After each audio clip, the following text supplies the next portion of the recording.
এই তো সেদিন রাতে চরম অসুস্থতা নিয়েও গাড়ি চড়ে পরম মমতায় স্বামী শহীদ জিয়াউর রহমানের কবর জিয়ারত করতে এসেছিলেন তিনি।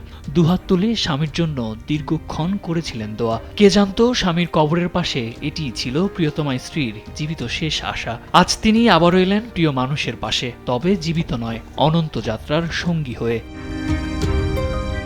যে অর্ধাঙ্গিনীর সঙ্গে মিলে দেশ গড়ার স্বপ্ন দেখেছিলেন, আজ সেই দুই চিরসঙ্গী শাহিত পাশাপাশি। সেই সঙ্গে কাঁদিয়ে গেলেন লাখো মানুষকে। আমার এই স্বজনহীন জীবনেও দেশবাসী আমার স্বজন। স্বজনহীন জীবনে দেশবাসী স্বজন, তার এমন আস্থারই যেন প্রতিদান দিলেন সর্বস্তরের মানুষ। অন্তিম যাত্রায় অশ্রুসিক্ত চোখে প্রিয় নেত্রীকে জানালেন হৃদয় নিংড়ানো ভালোবাসা।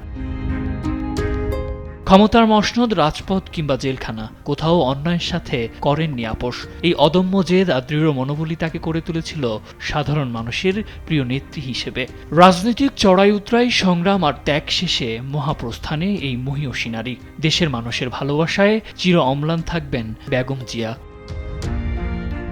প্রিয় নেত্রীকে বিদায় জানাতে রাজধানী ঢাকা পরিণত হয় এক জনসমুদ্রে। সবাই যেন এক বাক্যে বলছেন, বিদায় হে আপসহীন নেত্রী। তার দেখানো আদর্শেই রচিত হবে আগামীর বাংলাদেশ।